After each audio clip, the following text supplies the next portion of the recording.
Et c'est une prise 2 pour nous, mais une prise 1 pour vous. Bienvenue à Critique Exquise. Ici Bruno Corbin, accompagné aujourd'hui de Florence Payette. Oh, Salut. hello. Et on a vu à Fantasia le film Employee of the Month.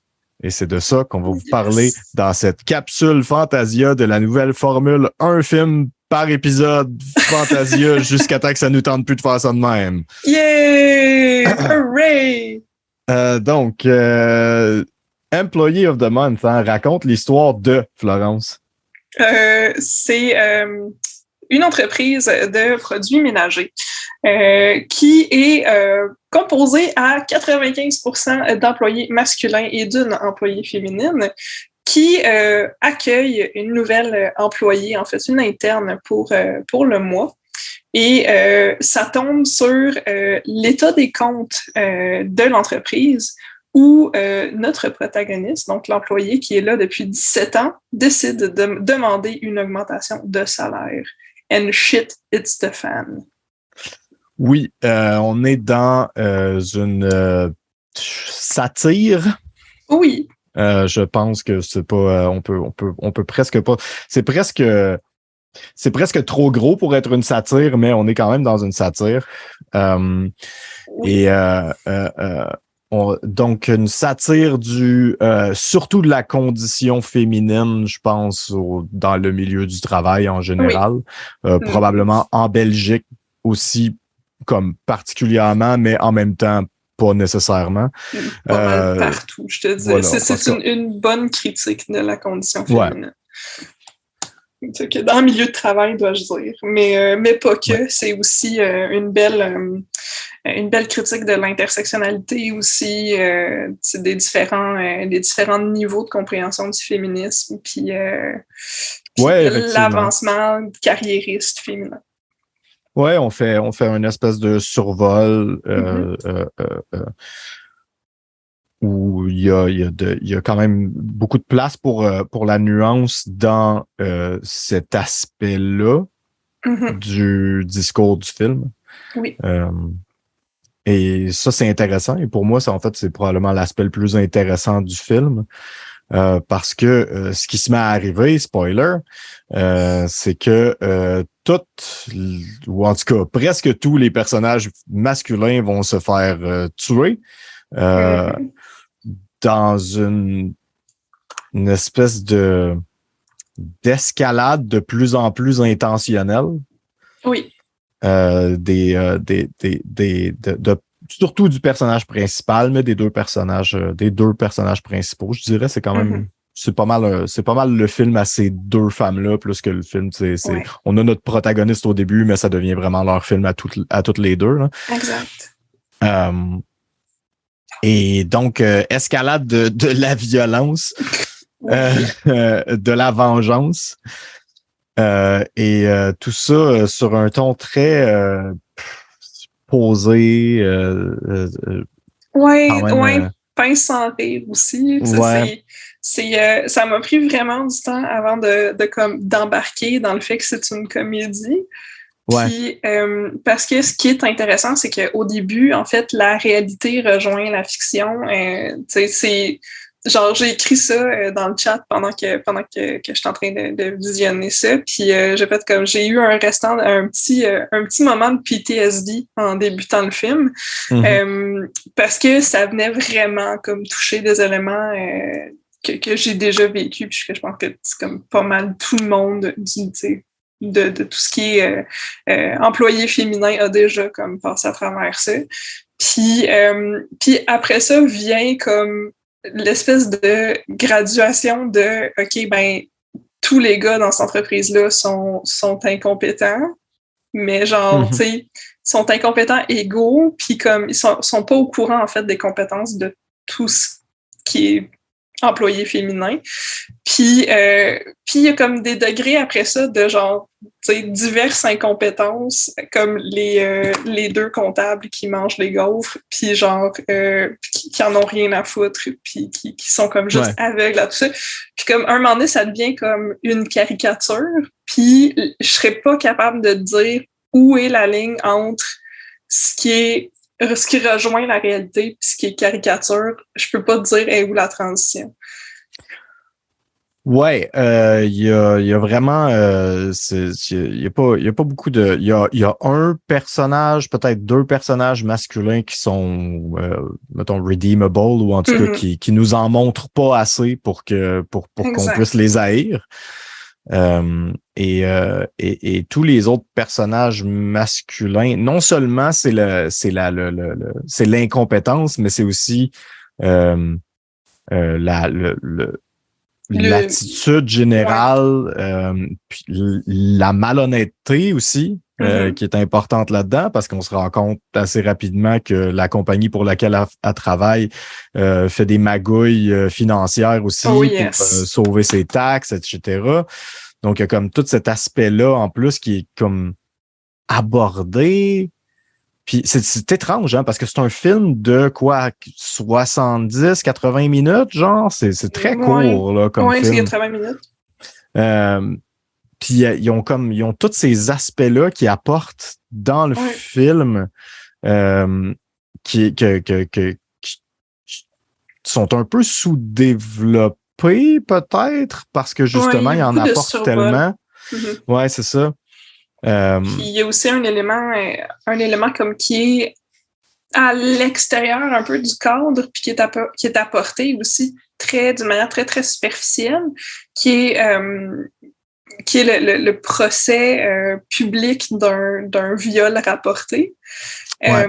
Puis j'ai trouvé que c'était on n'allait pas assez profond, on faisait vraiment juste un survol, mais ça apporte tellement comme de nuances dans cette affaire-là de tu sais, il y a une victime qui est arrivée, qui a dit quelque chose, puis l'autre la croit pas, puis genre tout de OK, mais toi, on te croit, puis genre pour toi, c'est correct si tu fais ces affaires-là, mais moi, quand je le dis, là, tu me crois plus. Puis genre, j'ai juste fait comme OK, genre, on s'en va vraiment dans comme pas mal. On s'en va dans plein d'affaires, tu sais.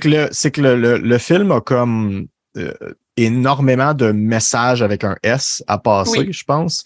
Et au lieu de se concentrer sur un thème ou de se concentrer sur un message puis d'approfondir sur ce message-là, puis on s'entend, c'est une satire, c'est un espèce de portrait, fait que c'est correct d'une certaine manière, mais en même temps, ça fait que il y a deux choses qui arrivent en fait, puis tu sais, peut-être que quelqu'un d'autre aurait pu le faire mieux, mais dans ce film-là, pour moi, ce que ça a fait, c'est que, ça paraissait un peu superficiel, comme tu dis, comme discussion, puis deux, non seulement superficiel, mais aussi un peu heavy-handed, tu sais, un peu comme, tu sais, message sur message, puis on te dit vraiment, tu sais, le film te dit c'est quoi le thème du film, tu sais. Ouais. Fait que il y a ces deux aspects-là un peu qui sont un peu qui tapent sa tête avec un thème, puis en même temps que ils l'approfondissent pas assez. Puis c'est là un peu que moi je débarquais dans le message, mais ceci dit, tu sais, c'est comme ça a l'air grave ce que je suis en train de dire, mais c'est pas c'est correct là, tu sais, c'est pas c'est juste c'est les bouts où est-ce que je débarquais mettons parce que j'étais comme OK, oui, je sais que c'est de ça qui parle le film, tu sais. Ouais, non, mais c'est ça, c'est comme je trouvais mais tu sais comme j'ai l'espèce de truc dissonant de j'ai bien aimé qu'il apporte comme autant de trucs genre ah oui, mais t'as-tu checké ça aussi, puis il y a ça aussi dont il faut qu'on parle, puis il y a ça. Puis étant donné qu'on va pas on va pas en profondeur, on va pas comme gratter le bobo, on fait juste comme dire voici l'étendue des bobos. Puis comme j'ai fait, tu sais, j'ai trouvé que c'était quand même un parti qui était défendable là-dedans. Fait que puis totalement. Le fait que ce soit un survol de plusieurs choses qui approfondissent un message en particulier. Vu que, justement, comme on est dans une comédie, comme on est dans une satire, je pense que ça passe bien. C'est peut-être juste le dialogue qui, des fois, est un peu trop on the nose. Là. Ouais. Mais ça pas mal. Là. Genre, c'est très, très, très premier degré sur certains plans. Puis, mais sauf que c'est ça. Ça va avec la satire, ça va avec l'espèce de comédie, ça va avec des fois un petit peu de slapstick. Fait que ça va avec le ton du film. Ce que, tu sais, je pense que je prendrais un deuxième film comme ça, mais peut-être un peu plus approfondi, puis pour moi, genre, je serais bien correct avec ça. Mais il y en a tellement aussi que, genre, juste comme, c'est rafraîchissant aussi de voir une satire que, genre, tu fais juste dire yes sir à peu près tout, qu'est-ce qui se passe dans ce film-là. Fait que ouais, non, j'ai trouvé ça à propos quand même, puis ouais. Ben, c'était léger, tu sais. C'est bizarre parce que moi aussi, le film auquel ça m'a vraiment beaucoup fait penser, c'est un film qui s'appelle Serial Lover. Fin 90 probablement. J'oublie le nom de l'actrice. Il y a Albert Dupontel là-dedans. Puis c'est l'histoire d'une fille qui a 3 chums, je pense, 3 ou 4 chums en même temps, quand elle est à date, là, tu sais.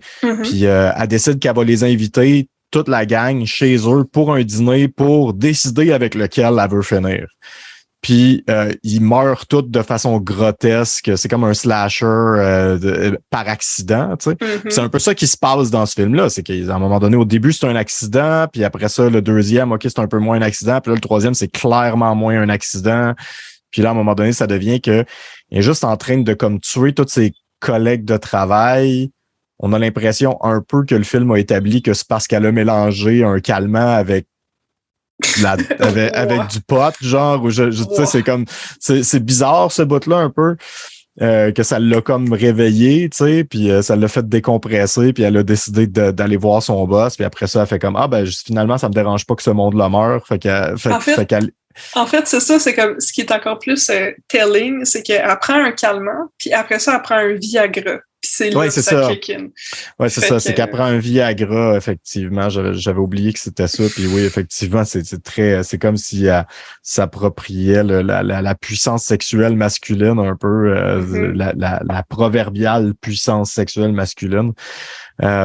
Ceci dit, il y a comme une autre affaire qui me gosse un peu dans ce film-là. Ouais. Et c'est, je veux dire, juste comme spécifiquement le fait que on excuse le meurtre. J'ai pas il y a jamais de critique du fait qu'ils sont en train de tuer du monde. Il y a aucun moment dans le film où le film nous dit que peut-être que c'était pas cool qu'ils tuent du monde. Ouais, en fait non, il y en a un. Il y en a un moment, mais ce moment-là nous l'est pas explicitement dit. Ben, disons qu'à la fin, c'est comme si à la fin, c'est correct que ce monde-là soit mort puis que ces 2 filles-là s'en sortent. Moi, c'est comme ça que je l'ai vécu, cette fin-là, mettons, tu sais. Ouais, mais comme il y a aussi le truc de encore je vais revenir sur la scène où une des protagonistes dit qu'elle s'est fait violer puis que l'autre a fait comme non mais tu sais on peut pas tuer ton violeur. Ouais. Puis l'autre a fait comme pour les autres c'est correct mais pas pour lui. Puis j'ai trouvé ça très genre en fait on se fie au système de justice seulement en cas de viol puis le restant c'est comme correct. Puis genre j'ai fait comme que le message est un peu murky là-dessus. Ouais. Puis ouais, ben c'est comme ça, c'est la scène qui m'a fait comme c'est un peu bizarre. Puis en même temps, comme les personnages sont tellement grotesques puis tellement gros qu'on peut aussi interpréter ça comme c'est des idéologies qu'on tue et non pas des personnes. Puis effectivement, chaque personnage est comme très défini comme étant genre un espèce de monument dans l'idéologie masculine toxique carriériste. Puis j'ai fait comme, ça, je peux l'accepter, mais comme, je sais pas si je me suis menti à moi-même aussi pendant que j'ai regardé ce film-là, tu sais. Fait que, prenez ça avec un grain de sel. Ouais, c'est ça. Je pense que pour moi, c'était vraiment ça qui, je pense, ouais, c'est ça, me rendait plus inconfortable en bout de ligne. C'est que t'as un petit peu l'impression que, puis tu sais, on s'entend je pense que oui, le but, le message du film, c'est que c'est ces idéologies-là qui doivent être tuées. Le problème, c'est que ces idéologies-là sont anthropomorphisées dans des personnes et que à l'ère des médias sociaux, on anthropomorphise souvent des idéologies. Et puis là, ça devient cette espèce de... C'est le règne de la colère, en fait, qui est comme... qui est pas critiqué dans ce film-là, en fait, qui est comme un peu la catharsis est gérée par le règne de la colère. Puis si c'était aussi une critique de ça, d'une certaine façon, s'il avait réussi à placer une critique du règne de la colère là-dedans, je pense que ça aurait fait un film qui, pour moi, aurait été plus nuancé, puis une meilleure satire de son temps que juste genre tuons les idéologies, mais si t'as tué du... Tu sais, ouais, c'est ça. Ouais, mais c'est ça. De toute façon, le film... Tuons les idéologies avec la violence, disons. C'est comme... Je pense qu'on peut tuer les idéologies d'une autre manière qu'avec la violence, de façon plus efficace, en général. Fait que c'est plus ça qui m'a comme...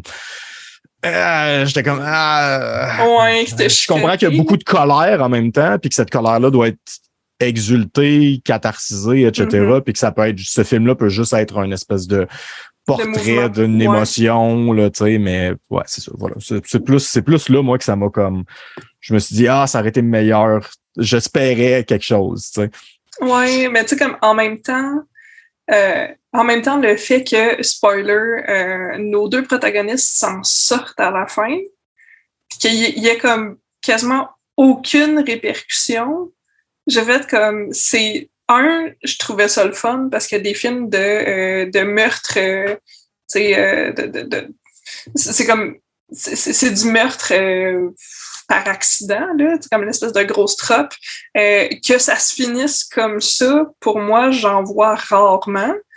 Puis ce que j'ai trouvé intéressant, c'est que c'est ce qui se passe avec l'autre côté. Fait que les personnes qui sont puissantes, les personnes qui ont des gros noms, souvent s'en sortent comme ça. Fait que je vais être comme, si on peut laisser deux protagonistes fictives s'en sortir dans un film, moi, ça fait mon affaire jusqu'à un certain point. T'sais. Il y a cet aspect-là aussi un peu qui est presque abordé encore, mais qui est abordé tellement en superficiel avec le policier qui est comme qu'il suit des hunchs, puis c'est comme ça qu'il règle des causes, puis il se base pas sur la science, il se base pas sur il se base sur l'intuition, cette idée-là encore là extrêmement masculine, tu sais,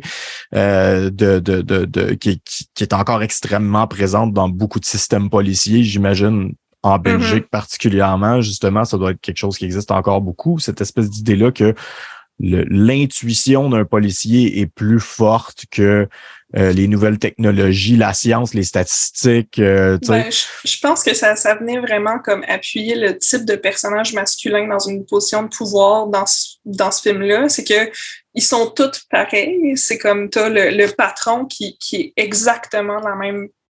C'est le même personnage, le chef de police puis le patron, puis que leur subordonnée, qui est une femme, est comme nettement plus compétente qu'eux autres, puis ils essayent de leur dire genre « Ouais, mais peut-être qu'on devrait faire ça de telle manière. » Puis « Non, ta gueule, là, c'est moi qui décide. » Puis je l'ai fait comme c'est un full circle, surtout avec la policière des fraudes puis des finances qui fait juste comme, tu sais, elle a l'air d'être tough puis elle a l'air de mettre tout le monde comme au pas dans cette entreprise-là. Puis finalement, c'est elle qui se fait mettre au pas par son boss puis elle a les mêmes attitudes que Inès qui est dans ce film-là. Puis j'ai fait comme, c'est intéressant. C'est comme une autre balance de pouvoir, là. Ouais. Je pense s'il y avait eu, pour moi, je pense, tu vois, là, tu t'en parles, puis je suis en train de réécrire le film, tu sais. On fait souvent ça, hein. Puis je me dis, tu sais, par exemple, quand ces deux femmes-là, la policière, puis Inès, le personnage principal, s'il y avait eu, si on avait senti une plus grande connexion entre ces deux personnages-là, si on avait senti qu'il y avait comme un respect mutuel ou quelque chose entre ces deux personnages-là, j'ai l'impression que à la fin, quand elle va la voir puis elle dit tu vas t'en sortir, mais moi je le sais que tu as fait ça, on aurait senti peut-être un peu de mélancolie par rapport au bris de cette possibilité-là entre ces deux personnages-là, tu sais, qui aurait comme été une espèce de comeuppance intéressant pour le fait qu'elle a tué plein de monde, elle s'en sort, mais tu sais, c'est pas juste comme... Parce que vu qu'elle s'en crissait tout le long, vu qu'elle a aucun remords, c'est comme si il y a rien, il y a rien, tu sais. Puis c'est un peu comme... Ouais. Fait que c'est juste ça. Tu vois, là, c'est ça. J'ai réécrit le film. C'est niaiseux de faire ça, là.